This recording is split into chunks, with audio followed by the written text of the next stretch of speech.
IPO तो ऐसा खास पेशकश, हमारी आईपीओ बाजार की तमाम हलचलों पर रहेगी हमारी नज़र। इसके साथ साथ आपके सवाल जवाब का सिलसिला भी रहेगा जारी इस सेगमेंट के बाद भी, तो बने रहिए कार्यक्रम में आप लोग। बहुत सारे सवाल हैं, कुछ छूट जाएंगे, कोई बात नहीं, कल फिर डिस्कस कर लेंगे। लेकिन आईपीओ बाजार की हलचल को मिस नहीं कर सकते, क्योंकि आईपीओ बाजार में काफ़ी अच्छा एक्शन देखने को मिल रहा है। हर्ष हमारे साथ जुड़ चुके हैं। हर्ष, बताइए अभी के अपडेट क्या कुछ है, और कल जो है लिस्टिंग होने वाली है, और आज एक आईपीओ जो चल रहा है उस पर किस तरीके का रिस्पांस देखने को मिल रहा है? जी, तो देखिए सीएमआर ग्रीन टेक्नोलॉजीज की हम लोग लगातार बात कर रहे हैं, और एक एक पहलू को हम लोगों ने अपने इस सेगमेंट के दौरान जो है समझाया अपने दर्शकों को। अब अगर आप देखेंगे तो बहुत सारे जो यहाँ पर जो निवेशकों ने दाव लगाया था उनको अब तक पता चल चुका होगा कि भाई उनके पास ये आईपीओ आया है या फिर नहीं आया है। अब ऐसे में लिस्टिंग किस भाव पर हो सकती है, यहाँ पे जो मौजूदा स्थिति दिखा रही 70 रुपये, देखिए 72 रुपये तक ये मैक्सिमम गया था, 70 रुपये पर अभी आ गया है। 36.46% की लिस्टिंग की संभावना यहाँ पे दिख रही है। अगर आप प्राइस के हिसाब से देखेंगे तो 262 रुपये के भाव पर इसकी लिस्टिंग हो सकती है। लिस्टिंग की तारीख हम सबको पता है, क्योंकि जिस तरीके से इतने समय बाद आईपीओ आया और जिस तरीके का जिस सेक्टर से जुड़ा हुआ है को काफ़ी क्रेज देखने को मिलता है यहाँ पर, और ऐसे में कल की जो लिस्टिंग है वो बताएगी कि क्या स्थितियाँ देखने को मिलती हैं। चलिए, तो सीएमआर ग्रीन टेक आईपीओ, मैम काफ़ी जो है कल आपसे डिटेल में और बातचीत हम करेंगे, लेकिन ये बताइए कल की लिस्टिंग होनी है, क्या कुछ तैयारी की जाए इसको लेकर के?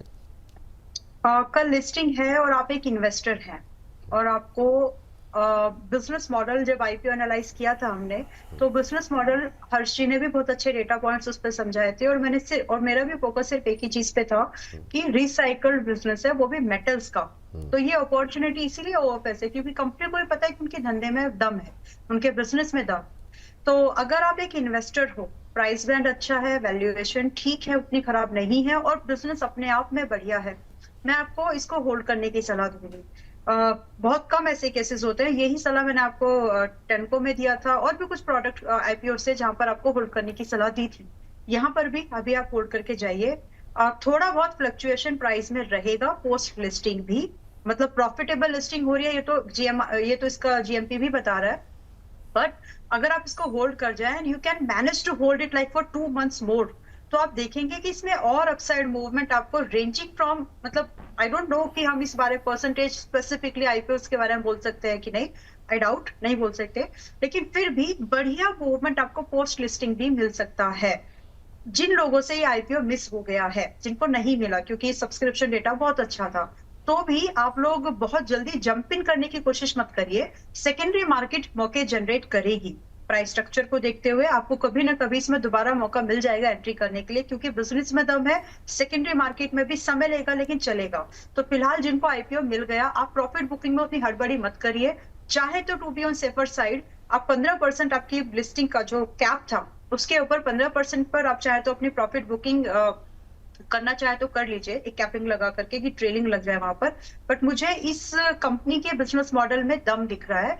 रिसाइकल है, एल्यूमिनियम जैसे प्रोडक्ट्स को रिसाइकल कर रहा है और ओईएम करता है, बहुत बड़े ब्रांड्स को इसका प्रोडक्ट जा रहा है। कंसिडरिंग दैट ये अच्छा मल्टीफोल्ड रिटर्न जनरेट कर सकता है, तो होल्ड करने की सलाह है। और सेकेंडरी मार्केट में जहां आपको लिस्टिंग के बाद, ऐसे समझ ले, लिस्टिंग के बाद अगर ये 15% तक टूटा तो वो आपके लिए एक बाइंग अपॉर्चुनिटी के तौर पर आप देख सकते हैं। बहुत नंबर वाइज अगर चलना हो तो जो आपका आईपीओ का प्राइस बैंड है 70, उसके ऊपर आप अपना स्टॉप लॉस, उसी के पास अपना स्टॉप लॉस लगा लें, होल्ड करिए। 2-3 महीने में और भी उम्दा परफॉर्मेंस मैं एक्सपेक्ट कर रही हूँ इसमें। मैं इसमें बहुत ज्यादा ऐसा नहीं देख रही कि टूट फूट जाएगा, वैसा नहीं है, अच्छा चल सकता है। तो मैम अगर टूटे फूटे का नहीं, 2-3 महीने में और अच्छा प्रदर्शन देखने को मिलेगा, तो फिर लिस्टिंग के साथ क्यों ना खरीदें फिर?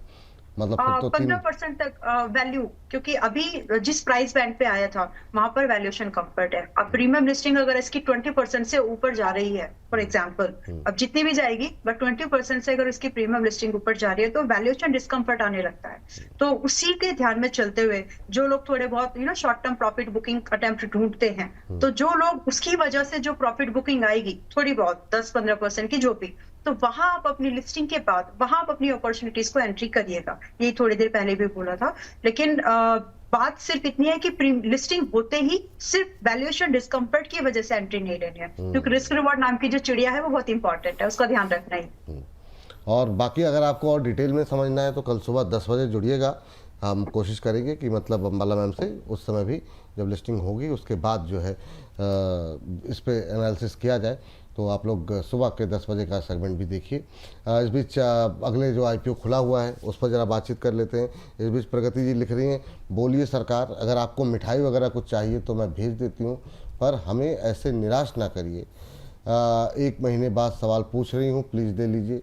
मैम ले लेंगे। अब आपने इतना दबाव बना दिया, लेकिन ये कि थोड़ा सा धैर्य रखिए, ये सेगमेंट कंप्लीट हो जाए, नेक्स्ट इस सेगमेंट के तुरंत बाद जो है डिस्कस कर लेंगे। लेकिन हर्ष बताइए अगली कंपनी कौन सी है? जी, हेक्सागन न्यूट्रिशन की बात कर लेते हैं। इस IPO के बारे में हम लोगों ने अपने दर्शकों को बार बार बताया, इसके बिजनेस मॉडल के बारे में समझाया कि देखिए बेसिकली जो तमाम आप प्रोटीन ले लीजिए, अमीनो एसिड ले लीजिए या फिर मिनरल्स, इन तमाम पोषक तत्वों को मिलाकर जो है कंपनी का जो प्रीफिक्स एक तमाम जो काफ़ी इंपॉर्टेंट बिजनेस है यहाँ पर वो काफ़ी इंपॉर्टेंट हो जाता है। उसी से कंपनी का जो 55% रेवेन्यू भी आता है। यहाँ पर देखेंगे आज लास्ट डे है, यहाँ पर क्वालिफाइड इंस्टीट्यूशन बायर का देखेंगे नंबर काफ़ी स्लो है, लेकिन अगर आप NII का आंकड़ा उठाकर देखेंगे तो 42 गुना तक सब्सक्राइब हुआ। रिटेल पार्टिसिपेशन भी 15 गुना से ज़्यादा सब्सक्राइब हो चुका है। अब तक टोटल पार्टिसिपेशन भी देखेंगे तो करीब 17 गुना से ज़्यादा सब्सक्राइब हो चुका है ये IPO। आगे बढ़ेंगे अगर हम लोग यहाँ पे और दूसरी चीज़ें देखेंगे, देखिए इसके पीयर कंपैरिजन लेकर हम लोग आए हैं। नेस्ले इंडिया की बात करें, इसका अर्निंग पर शेयर 17 से ऊपर के आसपास है। यहाँ पे पी देखेंगे तो 80 साढ़े 80 के आसपास है। जाइडस वेलनेस जो है इसकी पीयर कंपनी करीब 7.5 के आसपास का अर्निंग पर शेयर है। अगर आप इसका पी देखेंगे तो 69 के आसपास देखने को मिलेगा। हेक्सागन न्यूट्रिशन का अर्निंग पर शेयर जो है वो 3 रुपये के आसपास है, लेकिन अगर आप पी देखेंगे तो 15 साढ़े 15 के आसपास आपको देखने को मिलेगा। इसके अलावा और अगर हम लोग आगे बढ़ेंगे यहाँ पे दूसरी प्लेट में देखेंगे, देखिए वैल्यूएशन को लेकर बार बार सवाल उठता है कि क्या कंफर्ट है या नहीं है, वो माला मैम बेहतर बताएंगे यहाँ पे। लेकिन अगर आप 45 के अपर प्राइस बैंड के हिसाब से देखेंगे तो इसका पी जो है 15.35x के आसपास है। अगर आप 9 मंथ के हिसाब से देखेंगे यहाँ पे एनुअलाइज अर्निंग पर शेयर तो 2.93 निकल कर आता है। अगर लोअर प्राइस बैंड के हिसाब से देखेंगे जो कि 42 रुपये है, तो उसके हिसाब से देखेंगे तो ये और ज़्यादा नीचे जाकर 12.32x के आसपास आ जाता है। तो ये तो हुई यहाँ पर पीई की बात और अर्निंग पर शेयर की। अगर आगे बढ़ेंगे हम लोग तो आप देखिए यहाँ पे प्राइस टू बुक वैल्यू क्या कहती है। यहाँ पर प्राइस टू बुक वैल्यू कहती है 18.71 और यहाँ पर आप रेशियो के हिसाब से देखेंगे तो 2.41x के आसपास, और अगर लोअर बैंड के ऊपर जाएंगे तो वो 2.25x के आसपास देखने को मिलेगा। ग्रे मार्केट प्रीमियम को लेकर अगर हम लोग बढ़ेंगे तो 7 रुपये तक देखिए गया था ये, वहाँ से 2 रुपये नीचे आ गया, 5 रुपये हो गया। 11.11% के आसपास यहाँ पर एस्टिमेट लिस्टिंग 50 रुपये के भाव पर अपर प्राइस बैंड के हिसाब से देखेंगे तो वो 5 रुपये के आसपास की स्थिति जो है दिखा रहा है। चलिए, ये बात है हेक्सागन न्यूट्रिशन को लेकर के। मैम आपसे पहले भी बातचीत हो चुकी है, अब क्या व्यू रहेगा आपका इस IPO को लेकर के? मैं आपको लिस्टिंग गेन लेकर निकल जाने लायक IPO है एट फर्स्ट स्टैंस अगर आप देखेंगे तो। हालांकि हेल्थ इंडस्ट्री से जुड़ा हुआ है या फिर आप इसको यूं कह दें पर्सनल लाइफ केयर वाले प्रोडक्ट इसके ज्यादा है, OTC वाले काउंटर प्रोडक्ट्स में ज्यादा सपोर्ट करता है। तो ये प्रोडक्ट लाइन ठीक है, आगे भी बढ़ेगी और धीरे धीरे ट्रेंड बदल रहा है, इसके फेवर में जा रहा है, डेमोग्राफिक्स बदल रहे हैं, नीड्स बदल रही है, तो ये सारी चीजें इसके प्रोडक्ट की डिमांड्स को इंक्रीज करती है फ्यूचर में। नाउ कुछ जो वैल्यूएशन वाली बात है तो देखिए नंबर्स को समझना भी इक्वली, जब आप छोटे काउंटर्स पर जब आप पैसा लगाते हैं या छोटे IPOs में जब आप पैसा लगाते हैं तो आपको उनकी परफॉर्मेंस दर साल कैसे मतलब ग्रेजुअली कैसे चल रही है वो समझना जरूरी है। मुझे इसका ना जो सबसे खराब पॉइंट लग रहा है, सबसे पहले मैं उसी पर बात करना चाहूंगी कि बोरोइंग्स बढ़ी हैं। 2023 में इनका बोरोइंग पार्ट था 152 करोड़ का, जो कि बढ़ के मतलब 33% मोटा माटी अगर देखें तो 33% से बढ़ के 210 तक गया है वो 2025 दिसंबर तक। और अभी भी जो डेटा है मोस्ट रिसेंट डेटा है नहीं, वो पब्लिश नहीं है, पब्लिकली अवेलेबल नहीं है। एसेट साइज में थोड़ा इंक्रीमेंट जरूर हुआ है। तो मुझे फिलहाल के लिए वैल्यूएशन कंफर्ट तो दिख रहा है, यस। अपने पीयर्स से अगर देखेंगे तो ठीक ठाक है, उतना भी महंगा नहीं है क्योंकि बाकी सारे ब्रांड्स को ज्यादा ही मल्टीपल्स पर अभी है। लेकिन इसकी प्रॉफिटेबिलिटी भी एक कॉज ऑफ एक कंसर्न रहेगा आपके लिए। अगर एक पर्टिकुलर चीज जो टोटल इनकम है 2023 में भी उतनी थी, आपने कर्ज लिया, उसके बाद जो भी आपने एक्टिविटीज की 2025 तक दिसंबर तक भी आपकी जो नेट इनकम है वो भी इतनी ही है, जो कि अगर मैं राउंड फिगर बोलूं तो 2023 में इट वाज लाइक 281, 2025 दिसंबर तक वो लगभग 275 ही पहुंचा। तो कुछ खास नहीं हुआ परफॉर्मेंस के मामले पे। तो ऐसे काउंटर पे आपको जितना मिले और जब मिले अगर आप लेके प्रॉफिट को निकल जाएं तो बेहतर है। So I am expecting a premium listing. Ticket size छोटा है वो इसके फेवर में काम करेगा, यानी जो इसका प्राइस बैंड है वो छोटा है, वो इसके लिए एक अच्छा काम करेगा और इसीलिए हमने रिटेल पार्टिसिपेशन भी बहुत ज्यादा देखा। एक और चीज आपको ध्यान में समझना है कि जो NII का डेटा होता है वो ओवर सब्सक्राइब होने के बाद स्पेशली एक ट्रैक देखेगा, जो QIB NNI के जो डेटा होते हैं इस तरह के छोटे काउंटर्स में अगर वो स्टॉक कुछ दिनों तक सेकेंडरी मार्केट में बहुत ज्यादा अच्छा नहीं भी चला, अगर वहां और कंडीशन सेकंड टू कि अगर एनआईए का डेटा वहां पर ओवर सब्सक्राइब हुआ था तो बहुत ज्यादा चांसेस होते हैं कि जी। सेकेंडरी मार्केट में परफॉर्म कर जाता है। तो अगर आपका प्रीमियम लिस्टिंग का ही व्यू है तो आप इसमें प्रॉफिट बुकिंग कर लीजिएगा, बट आई एम एक्सपेक्टिंग कि ये आपको थोड़ा बहुत और अच्छा मूवमेंट सेकेंडरी मार्केट में दिला सकता है। टू बी स्पेसिफिक 42-45 का इसका प्राइस बैंड है।